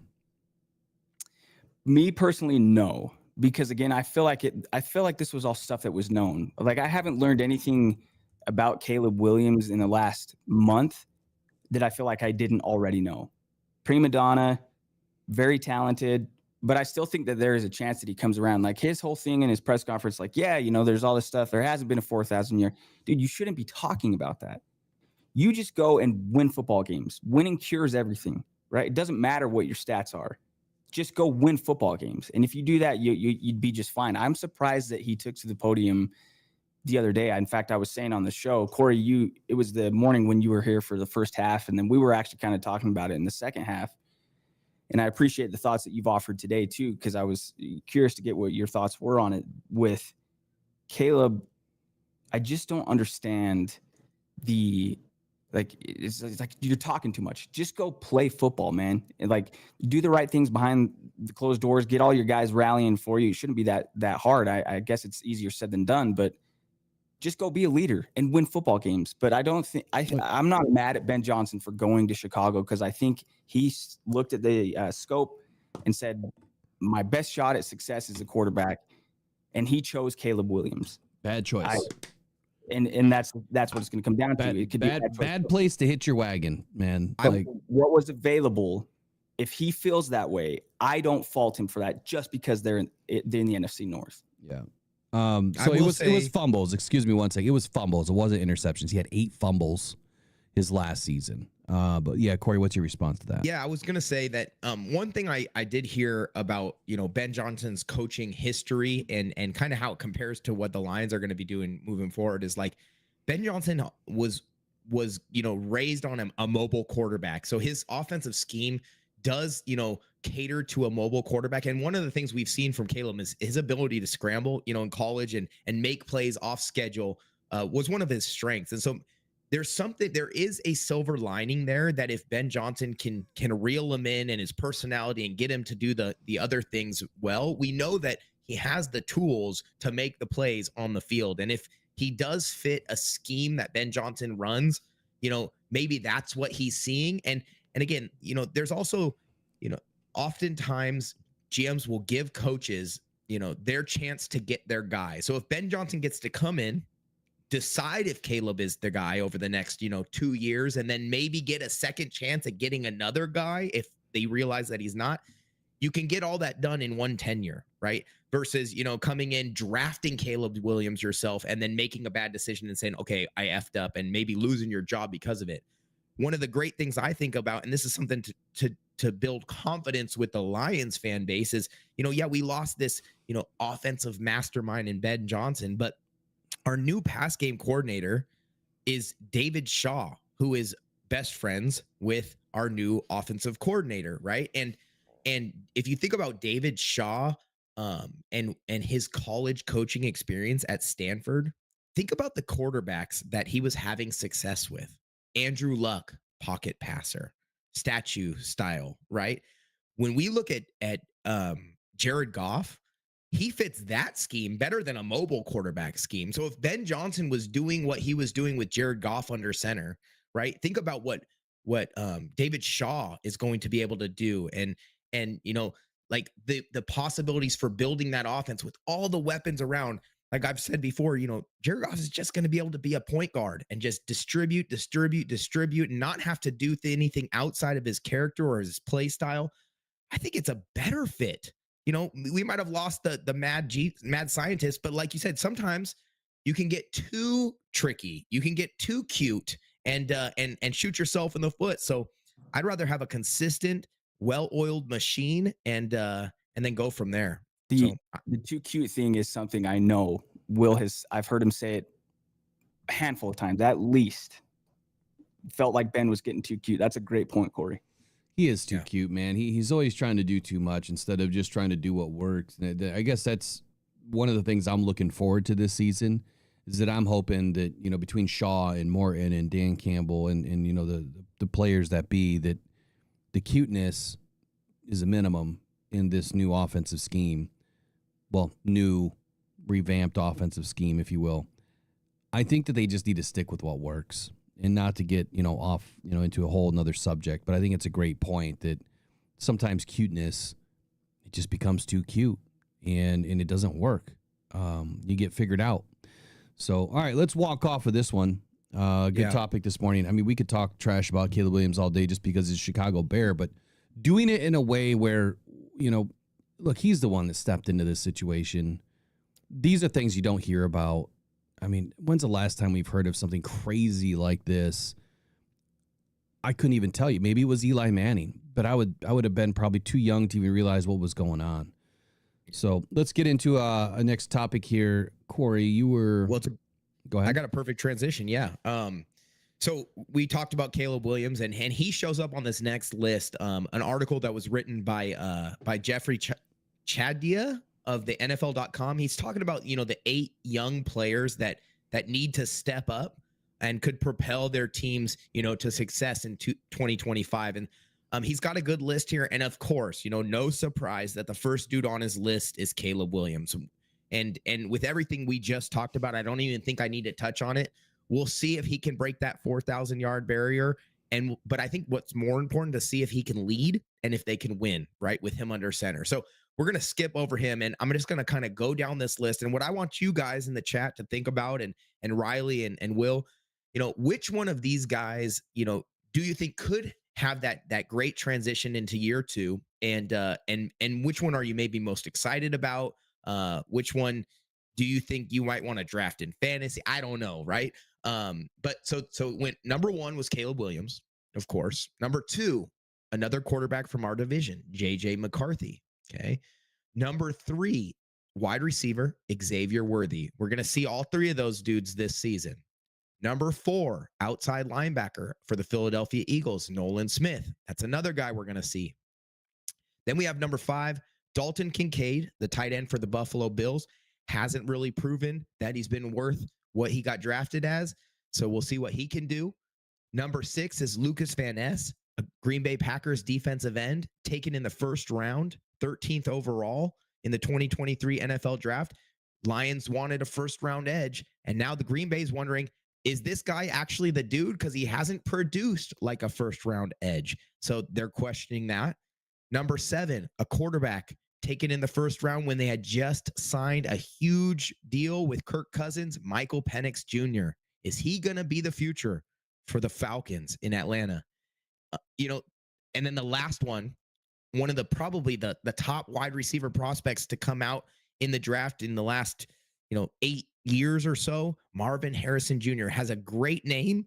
We know what his dad did, but I can't help but think that last year was a disappointment for fantasy owners, for Arizona Cardinals fans. He just didn't produce like we all thought he was going to transitioning directly from the NCAA game to the NFL. So you look at these guys and my little touch points on each. We talked about Caleb. I saw a clip of JJ McCarthy, and it was, talking up his OTA stats, and they showed even one clip of him, scrambling outside of the pocket and throwing across his body, and they were in pads, which I was surprised to see. But what they didn't recognize was literally one of his D linemen touched him right before he scrambles out. So they're glorifying this play, and he probably would have been sacked in a real game. So I think he's an interesting prospect for me. That's probably my biggest question is what is the real JJ McCarthy? We saw what he did at U of M, right? And I know ornery U of M dad is probably like, he's the truth, except for he's on the Vikings, so maybe he's conflicted. I don't know. But yeah, it's interesting to see Xavier Worthy. Is he more than just a speed guy? Nolan Smith, he's going to have to step up in place of some of those pass rushers that the Eagles lost in the offseason. Dalton Kincaid, like I said, the jury's still out on if he is a weapon at tight end or if he's just another guy. And then, yeah, Michael Penix and Marvin Harrison. Yeah, I think they both have potential to be great, but you got to actually show greatness, right? You can't just live off potential. So do any of those guys stand out to you? Do any of those guys, worry you? We're going to see a lot of them this year. Do you think they will have a big impact on their teams going into 2025? So before I get into that, I want to clarify something. You said that these guys for the Vikings were in pads, or did they just have helmets on? No, I saw pads. Really? I'm going to show you the clip. Because I thought they were not allowed to be in pads. I thought that they could wear helmets, like knee pads. I thought so too. Elbow pads, gloves, cleats, obviously, but no shoulder pads. I'm gonna find it. That would be nuts if they were, or maybe their shoulders just looked like they were in shoulder pads. But I wonder if it's potentially those are shoulder pads. You sure? 100%. And it's this year's photo. I will. Unless, yes. Unless they're showing us clips when he's injured. Yeah, I think so. I'm going to send it to you right here. If you just type in JJ McCarthy on X, it's like the second video that comes up. So if that's legit, that's a fine. Like so the Lions got in trouble a couple of years ago, or was it last season? They had to forfeit a practice because you're not allowed to contact, right? You're not allowed to have contact in practice. I think that was last year. Yeah. Huh? I think that was last year. I think you're right. Yeah, it was. And so if this is true, then I would think that the CBA is going to come knocking. Will's about to get going on some detective work. I'll say. So it's JJ McCarthy what on Twitter? Just type in the name JJ McCarthy on X and in the top two videos that pop up, one's a picture, and then the second video and the third video are the same videos. It's about an 8-second clip. Yeah. And he's definitely in shoulder pads. Okay, so if that's even him, I mean, his skin looks a little dark. What? Must be the contrast with the red jersey. Skin looks dark. He's got white sleeves on. That's him. Because the second one down from that is not pads. But watching this video, those are shoulder pads. Thank you. I was like, am I going crazy? What is happening right now? I'm going to text it. Well, NFL, you got a job to do. All right, so let me get back to the topic at hand. Out of all of these, okay, there's 8 here. Caleb Williams, whatever. JJ McCarthy, too soon. Xavier Worthy, the dude has got speed for days. Of course, he's going to help out the Chiefs. Nolan Smith, one of my favorite guys in the draft that year. Listening to him speak at the combine because he wasn't able to do any of the combine drills because I think he was battling some sort of injury at that point. But man, he absolutely blasted some of his agility. Right, his 40 was crazy. His vertical, his broad. I mean, everything was nuts. Loved him. He was on my list for the Lions. Didn't happen. Oh well. We got somebody better in my opinion. Dalton Kincaid, has not lived up to, what he was supposed to be. Lucas Finesse, Michael Penix, I think he's going to have a breakout season. I think that, he showed a little bit last year, but this is really on the Falcons, management and coaching staff to get it right. The one that I love the most out of this, though, is Marvin Harrison Jr. Just like the article says, unfortunately for him, he suffered from the same issues that haunted Caleb Williams. The expectations were much higher for him when he entered the league, And some people talked about Harrison as if the Cardinals had just found their next Larry Fitzgerald. All great statements, but I think that this kid has it. But again, it's up to the Cardinals to get it right. You know, it's up to Kyler Murray to play the game. And if all the pieces aren't working, Marvin Harrison Jr. can't do his job. So 62 catches for 885 yards, that is, and 8 touchdowns. That's not a bad season as a rookie at all. I would love to see that for Tesla this year. Totally different, draft class here as far as, first rounder, I think number 4 overall versus, Tesla in the 3rd. But yeah, if Tesla were to even sniff half that, I'd be happy. So I think that if anyone can have a good comeback season and really help their team out, it's Marvin Harrison Jr. this year. What do you think, Riley? Yeah, so for me, I was going to go with 2 and 8. So JJ and Marvin Harrison. The thing that worries me, and again, I think Marine said in the chat, something Eric always says, hey, look, McCarthy hasn't taken a snap in the NFL yet. Yeah. That's all true, obviously. But I feel like my fear with Minnesota is that the way it played out last year was like the worst thing for the Lions, because I don't know that they win 14 games if McCarthy's the starting quarterback. Obviously, they did with Sam Darnold, 14 games. I just kept thinking all year, like, are these guys going to go away? And then now Darnold's gone. McCarthy's had a year to learn. Now he's taken over for this team. Not quite as a rookie. Yeah, he hasn't taken a snap yet, but he's had a year to be in an NFL locker room, learn how things work. And if he's above average, so he doesn't need to come in and be a top 5 quarterback in the NFL. If he's above average, Minnesota is a problem. I feel like the Vikings are a huge problem as is. So him being a good quarterback, they bolstered their offensive line this offseason. You've got arguably the best receiver in the NFL. You've got Jordan Addison. You've got TJ. There's a offense there, and Kevin O'Connell. So I do worry about JJ McCarthy, perhaps even more than Caleb Williams. I kind of hate that both those guys are in that division, but I may be on the outside with that because I know a lot of people are happy that those guys are in the NFC North. So do you have anything else on that, Corey, or can we move on to some Lions stuff? Just really quick about JJ McCarthy. I saw a press conference with him yesterday, and this is just kind of, demonstrates how different he is than Caleb Williams. He comes into the press conference yesterday and he says, he apologizes first to the media and says, sorry for keeping you waiting. I had to finish my lift. Right. That's great. He had to finish his lift. Right. So he's coming in humble, and he's coming in with a mentality of working. And I think that is a little bit scary. I also was listening to a fantasy football podcast yesterday, and they were talking about what are the potential, production numbers for JJ McCarthy.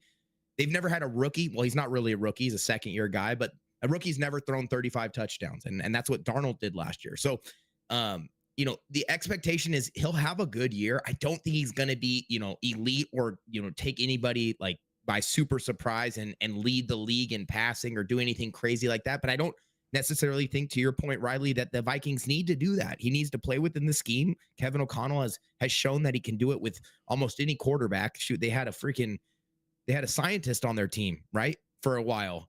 So it's like if you could just scheme it up and get the ball in playmakers' hands, and you got Justin Jefferson and Jordan Addison, who has been a top 24 receiver without ever catching 1,000 yards, right? Like, you got weapons there. Just do what Jared Goff is going to do, right? Distribute the ball and then let them do all the heavy lifting. So I think JJ McCarthy is a fun guy to watch. It's going to be fun when we beat him, right? And when Aiden and whoever else is across from him are putting the pressure on him, because there's no free scrambles unless you're in OTAs. So yeah. So a couple quick thoughts, and then I want to jump into some Lions stuff here. So Lions bad guy fan says, I can't remember who said it, but I think it was best said that the coaches aren't on the field playing.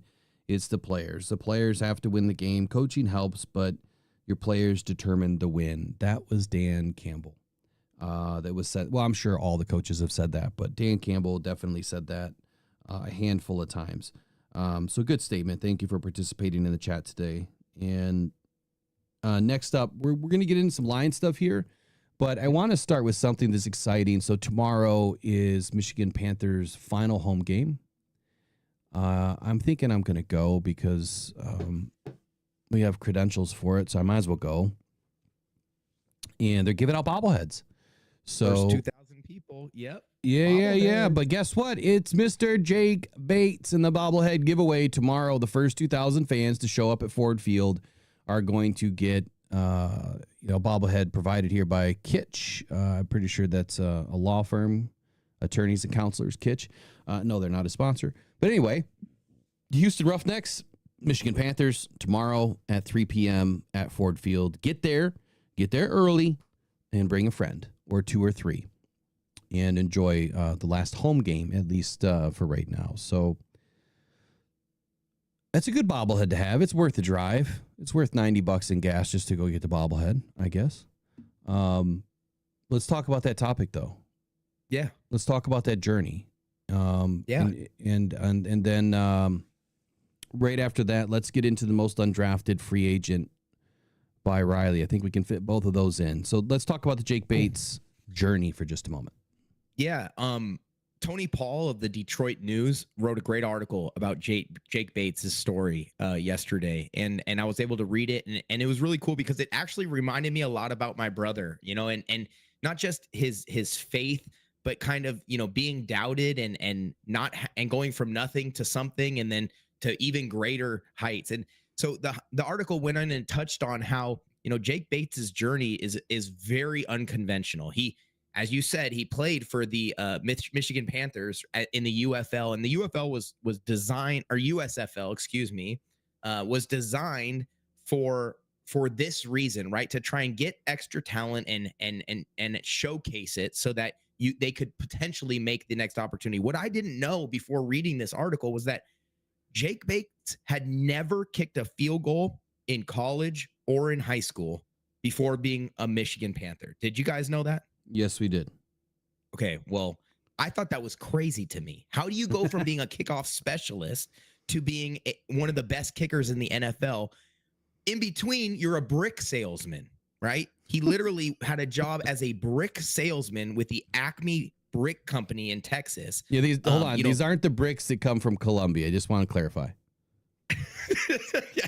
No, he wasn't a cartel member selling bricks. No, he was selling actual building materials, and then got a call to try out for the Michigan Panthers.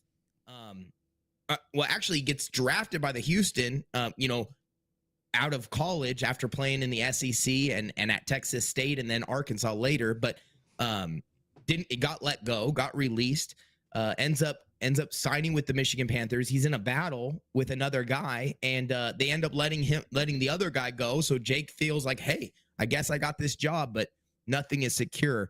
And I thought what was really, really cool is, and what got him on the radar of NFL teams was that he was in Ford Field and he kicks a 64-yard bomb. And I watched it live. that kick. I watched it live. I can imagine. Dude, that thing was a missile. Yeah. I'm like, holy crud.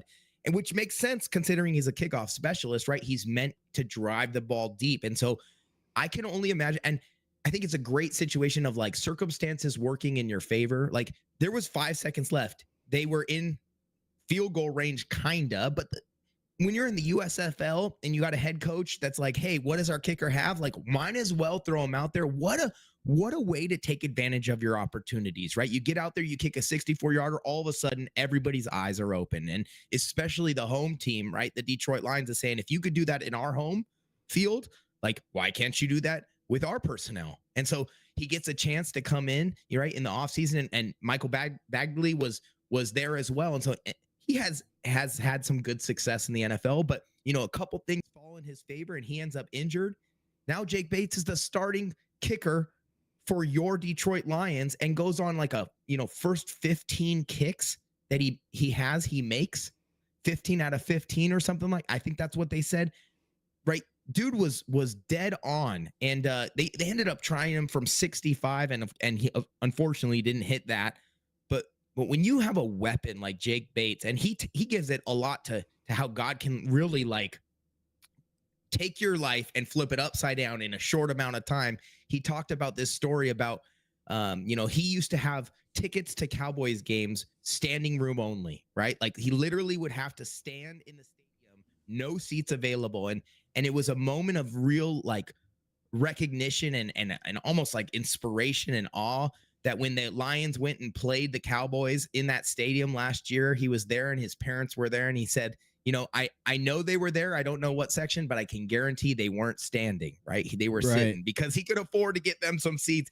They could afford. He is now, one of the most consistent kickers, I think, in the league. He broke the scoring record for the Lions last year.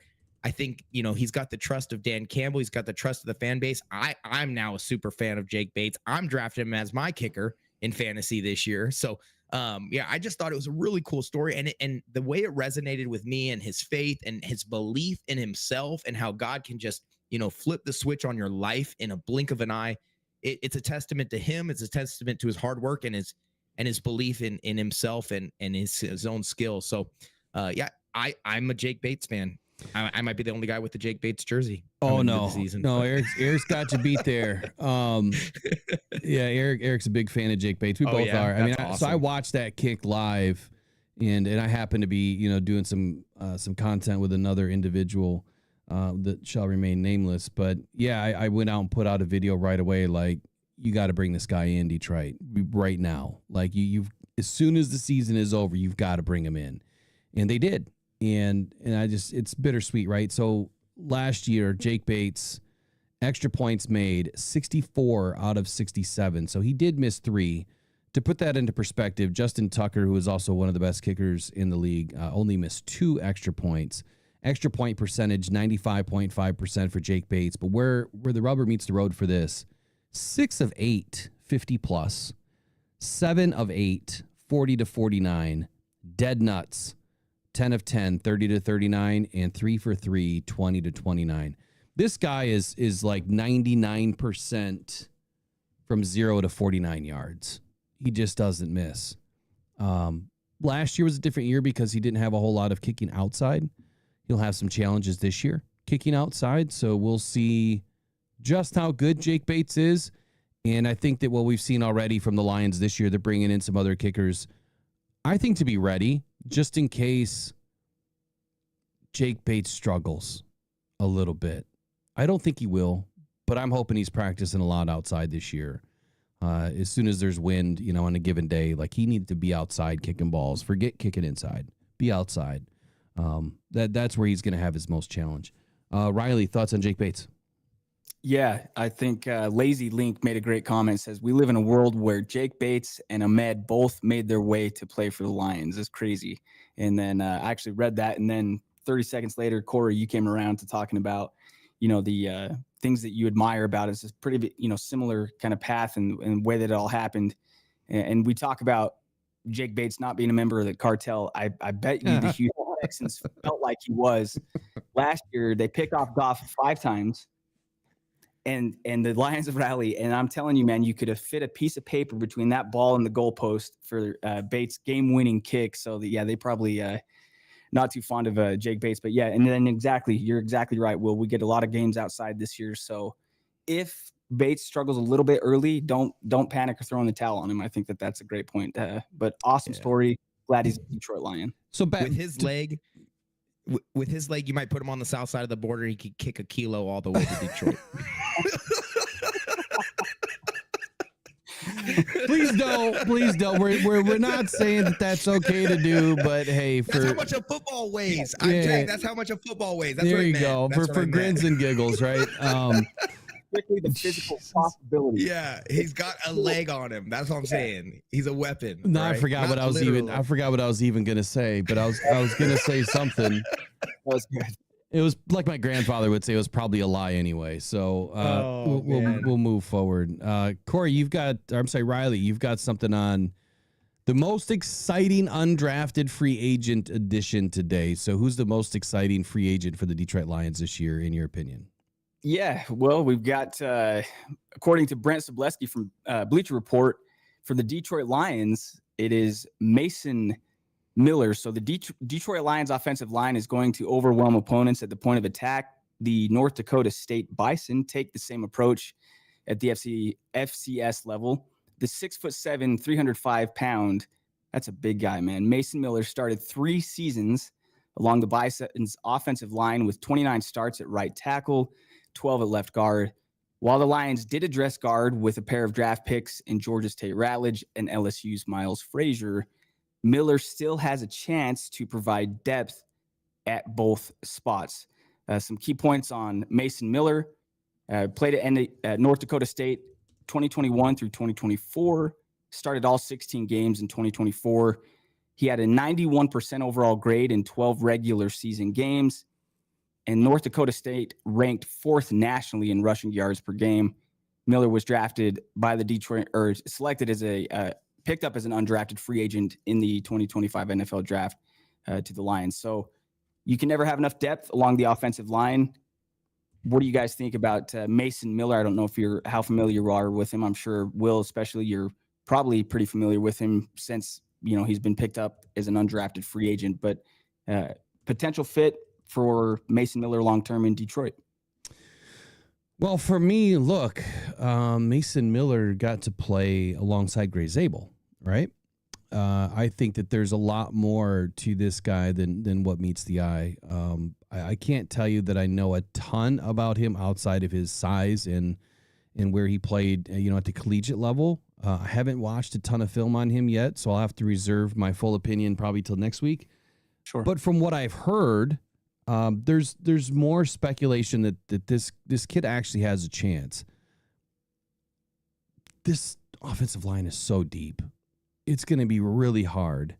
But if the Lions can keep him around and put him on the practice squad, I think he definitely has a chance to make the squad. I think it's going to be hard to keep him. If he does not make the 53, good luck keeping him around, because I think someone's going to want to pick him up. But I'll reserve my overall evaluation until I get more time to really look at, because I wasn't watching him. I was watching Gray Zabel. Yeah. So I'll have to revisit that. Corey, you're out that way. I mean, what do you know about Mr. Miller here? Not enough, but one thing I will say is with the current landscape of college football, right? There is something to be said for a guy who sticks at a small school like North Dakota State, right? Obviously there's less talent that comes out of those types of programs, and you don't see them in the NFL every day. But a guy like Gray Zabel, right, gets drafted super early, and it's like he must have something that NFL GMs see that it's going to translate. And I don't think it's limited to just one guy. I think they might not get as much exposure at those small schools, but there are tons of dudes who play lower level football. Look at Tesla. He went from community college, community college, then Division II, then all the way to Arkansas, right? Like, correct me if I'm wrong, but I thought it was that way. Maybe it was just Division II to Arkansas. Say that one more time about Tesla. Did he go to community college first? It was Hillsdale, and I think Hillsdale is a Division D2. Okay, so that's what it was. Yeah. But it's very small school. Small, yeah. So a Division II, I played at a Division II, right? Like to go from Division II to SEC, then to the NFL, and he didn't have a great year in the SEC, but it's showing that a guy at Division II level can play in the NFL, right? Why can't a guy who's at the FCS level, right, especially a guy on the line, when those skills translate, I think, better than a skill player, right, with the speed and height and the measurables, I don't see why he couldn't do it. And when you're playing next to a guy like Gray Zabel, who is, undoubtedly every scout was saying this dude's an NFL prospect, you're on the same line. You're learning the same schemes. You're learning the same techniques. You're probably learning from the dude, himself.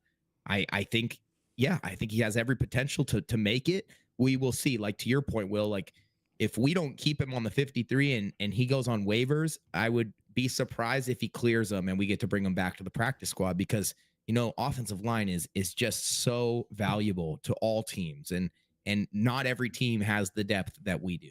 Absolutely. So when I saw this topic hit the show sheet, I did look up a few things, and I found some information that I thought was valuable, that I at least wanted to share. So obviously Miller, he was the second NDSU offensive lineman to get a shot in the NFL this year.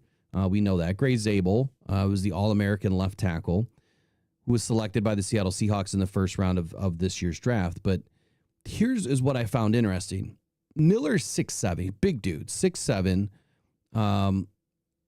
He was an All-American and first-team All-MVFC selection at right tackle in his 5th and final season with North Dakota State. He leaves North Dakota State as a 2-time national champion, finishing with a 35-32 title over Montana State in January. But this is where it got kind of, I guess, inspiring for me to learn. Gosh, where was it? Hold on. He switched positions with Gray Zabel, and I'm trying to find the exact statement here. So Miller started 42 games across his career and has experience at tackle and guard. After starting the first 3 games at tackle in 2023, he and Gray Zabel swapped positions, and then Miller started the rest of the season at left guard.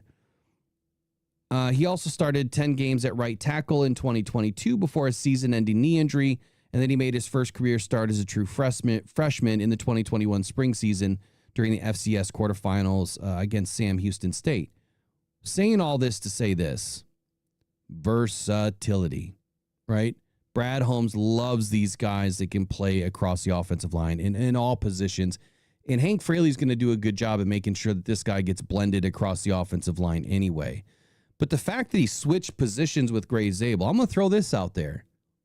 Did Miller make Zabel, or did Zabel make Miller?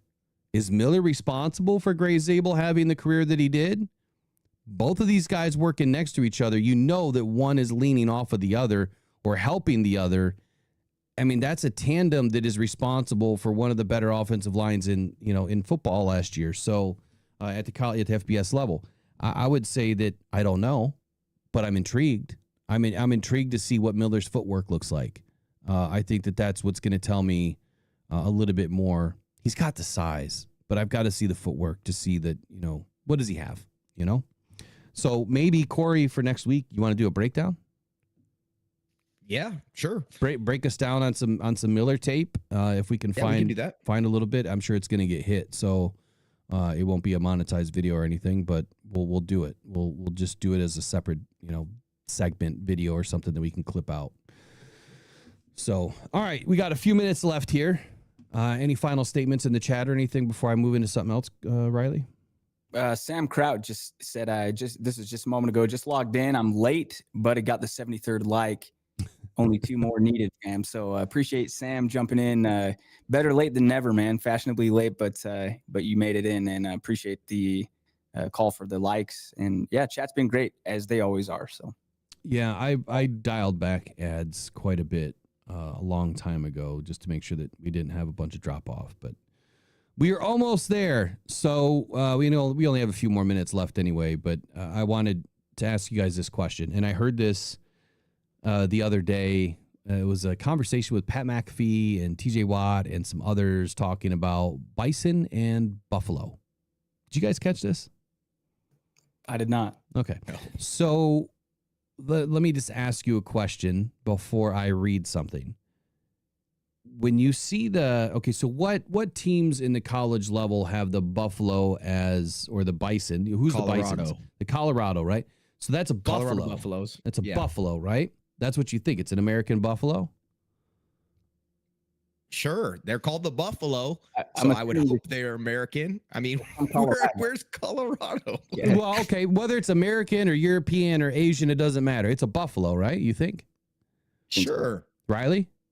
I think so, yeah. Okay. We've all been duped. Oh, shit. Yeah. We've all been duped. The buffalo is a bison. There's no such thing as a buffalo as we see on the helmet's logos. There's no such thing as a buffalo. So get this. I had to do some research, right? Because I thought, what are these guys talking about? And why are they all, saying that they're going to, call these guys out now because they've been lying to us for decades. So here we go. Here's the difference between a bison and a buffalo. Here's your education for the day on a Friday. Yes. There are 2 kinds of bison. You have the American bison and a European bison. And then there's 2 forms of buffalo, none of which look like what you see on the Colorado helmets. There's a water buffalo, the big antler looking dudes, right? That will swim in the water. And then you have the Cape buffalo. So no such thing as a buffalo like you think that there is. That is actually a bison. So that is your 30 seconds of education today. maybe we'll do something next week on a Friday. I don't know. I had a vision in my head when you. What was the line you said about American bison and then a European bison or a buffalo? Yeah. So All I there's could see two is the types. European buffalo just with his feet up, smoking a cigarette. That's all I think of. When I think of a European bison, I just saw like a picture of an AI bison just under the Eiffel Tower smoking a cigarette. That's all I could see in my mind. Oh man, sorry. That's why you saw me laugh. I'm crying today already. So all right, I'm gonna show it to you guys. I'm gonna at least prove it to everybody, at least out there, that I'm not full of it. This is coming from the Britannica, so maybe it's not true, but at least this is what they're saying. This is a bison to your right? That is a bison. And there's two types of bison, American and European. This is a water buffalo. Right? I know the water buffalo from VeggieTales growing up. I don't remember Anybody know the water buffalo song? No. And then this is a Cape buffalo, but if you want to sing the song, I mean, feel free. This is the Cape buffalo here. It's a new segment, Corey Karaoke. Yeah, this I is can only sing VeggieTales. That's it. This is the hottest NFL and Detroit Lions news out there. We're talking about buffaloes on a Friday. Oh my gosh. Are you going to sing the song? I mean, enlighten us all. I cannot sing the song. You can find it on YouTube. I will not be singing the water buffalo song right now. No. Well, I will be, I guess, the first to announce. I think next week we're going to be starting or trying to put together the game show segment. If you don't know, Corey, enlighten us about what you do. Is it on Tuesday nights? Tuesday nights, I host. Goodness gracious, putting me on blast. All right. My mom's in the chat. She knows the water buffalo song. She's the one who put it in my brain. It's still there. But no, on Tuesday nights, I actually host trivia at a local pizza spot down the street. It's a great way to get some free dinner and a beverage or two, and have some fun playing. And so, yeah, I host trivia, and that's not my only experience with game shows. I'm trying to find the link. Where's the link that you sent me? Been on a couple game shows. Yeah, I sent it to your email, but yeah, I'm a loser when it comes down to game shows. You're not a loser, man. Just getting on the shows is good enough. I lost on national television. I lost on The Price is Right. I lost on Let's Make a Deal. Come on, where's the link? You got to resend the link because I can't find it. I'm gonna put it in chat. I got you. He's gonna put it up there. I'm gonna put it on the screen so you guys can watch it afterwards too. Wait till you see this stuff. This sucks. I have to relive the worst time of my life every time I show somebody.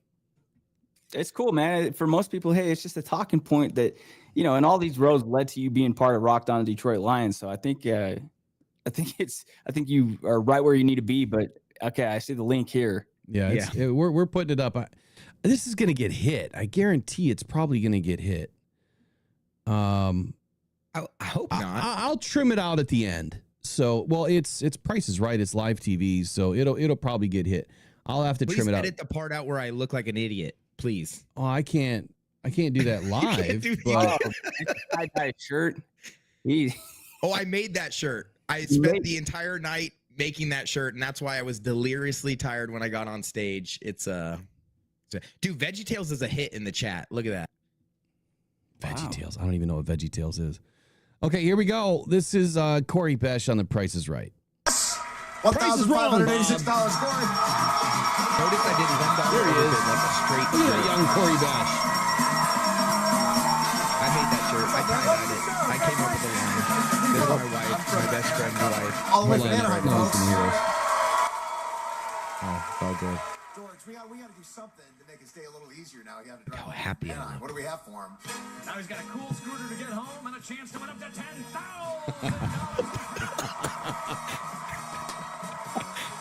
Oh my gosh, embarrassing. This is good. And this is an easy game, okay? It's an easy game. They say you look like a young Caleb Williams. How dare you, Riley? $10,000. More athletic, though. I want to move that back to $1. I don't doubt that. And that's saying a lot. Show me the target price, please.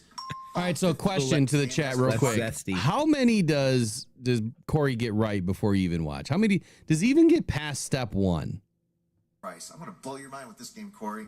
We got all kinds of crazy Look at things. me, in I'm this so game. confused. All it is really, it's 6 grocery items, and all you have to do is tell me which 4 are priced less than $5.50. Feel free to play at home. Let's hear about them. Go ahead, Under George. 550. Which two of those things, or which two of those things are over 550? The rest I'm trying to figure out are under 550. Yeah. So one more time, what would you have to do to win this game? Yeah, so basically I got to pick out all of the 5, I think there's 7 items total. I got to pick out the 5 that are under 550. 2 of them are over 550. And I'm on 0 sleep and about 4 Red Bulls at this point. All right. And I'm the first guy on the stage. Hey. So no influence. We don't make excuses on this channel, Corey. I'm just saying. Here we go. I'm explaining. Towels, 8 6-ounce cups of yogurt. Professional strength liquid plumber Penetrux gel clears the toughest clogs in 7 minutes. Alka-Seltzer Plus allergies. You definitely didn't need any liquid plumber after 4 Red Bulls. We'll say that. Allergy symptoms, please as directed. And finally, this frozen pizza is topped with 4 types of cheese. You might after the DiGiorno, though. Yeah. Something you know for sure, without a doubt, is less than $5.50. I'm going to go with the mac and cheese, Drew. Mac and cheese. It's $3.29. What do you want to try next? Paper towels, Drew. Paper towels. Woo! Cutting it close. 409. 409. This is why it's deluxe, ladies and gentlemen. So Look at cringe. that. This moment is That's so you get the cringe. cheese in a bag. Yeah, it's cheese in a bag. What am I? And, so you're up to $100 now. Less than $5.50. Want to know in the chat which one is it? What's the next item? I selected that allergy stuff. Look at anything, go ahead and look. Look at anything you want. Give it a good look. Go play yogurt. Let's go with the yogurt. Uh-oh. Let's find, you were looking at the pizza. Brutal. $7.99 for the pizza, yeah. The allergy relief, but it's just a tiny box. Of course, the medicine and the chemicals. That's why. They screwed me. Oh, man. Hey, you got a scooter. You got a scooter. Was set up for Oh, you failure. won a scooter. I didn't know that you actually won something. So you won a scooter for getting up on stage. Yeah, so I wanted like a little Chinese Vespa scooter to get on the stage. So that was cool, except for the fact that when I got it and I got the paperwork, the company that had provided the scooter had already gone out of business, so I couldn't even register it. It was like a whole run around to try and get it registered. Never got to register it, so I rode it illegally on the streets of California for a little while. And then I think what was even more upsetting was I got to the wheel and I spun the wheel and I think I got 80 cents and I'm like, "Ooh, that's pretty good." Yeah. And the lady that I screwed on contestants row, she comes up after me. She gets 85 cents, and in her showdown, you know, at the very end, the showcase, she had an Audi TT. That was my dream car when I was growing up. I was like, dude, I just wish she bid like 25,000. I'm like, dude, the car itself is like 45. What are we doing? And if I would have been up there, I would have had an Audi TT. But instead, I'm with you guys on the Rising Grind. So, you know what? I don't want to make you even more mad, but I had an Audi TT. I'm out. See you guys. That wasn't his final 30. That was his final like 0.3. Yeah, I'm see ya. Goodness gracious. Fun stuff. All right. A good way to end the show on a Friday is with some laughs. Anything else you guys want to cover, or should we just call this a run for the day? I think it's been great, man. I think it's been a great show. Hope everybody has an awesome weekend, and I am excited for the game show segment coming up. Every time I talk to Will, he's always brewing stuff. I don't think that would come as a surprise to anybody in the chat. Wills are always turning. I'm so excited for what we have coming around the corner. This show is just going to continue to get better and get better and get better. And I appreciate everybody hanging out with us. So the show, real quick, the game show is for you guys. So the goal is to bring you in, and what we'll have to do is we'll do it once a week to start, and I need like 3 contestants. I'll send you a link. You'll come in at a particular time of the show. You don't have to come in with video. You can if you want, but you can come in with audio. and let's get you on, and we're going to ask you, you'll be like 10 questions or whatever. And whoever gets the most right, we're going to put you in that monthly running, to win something at the end of the month. I think that's how we'll do it. But it'll be fun. It'll be NFL sports trivia, I think is the best way I can say it. And Corey knows this stuff well. I asked Corey to the other day, I said, Corey, man, you got to get on Survivor.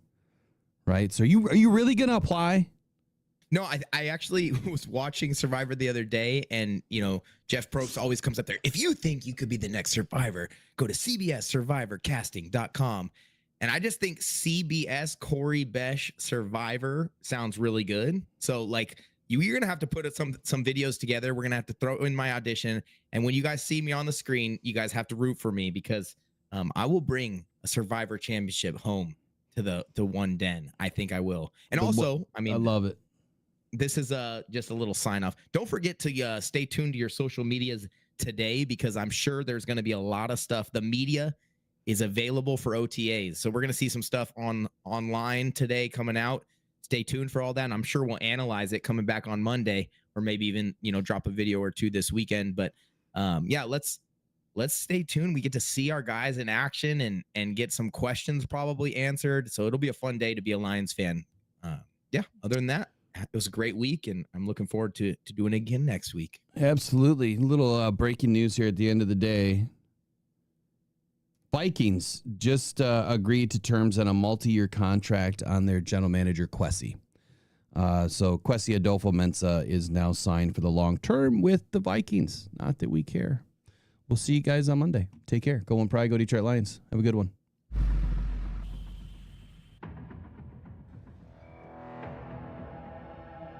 Adam Schefter at ESPN says there's 275,000 people. Well, that was some party in downtown Detroit. 775,000 people shattering the NFL draft attendance record.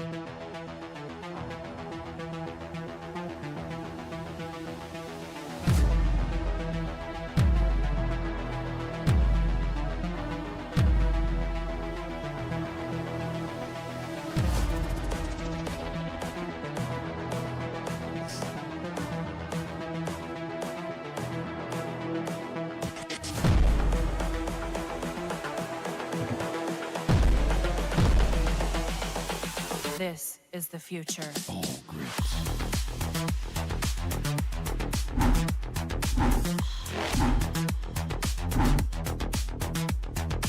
Evolution.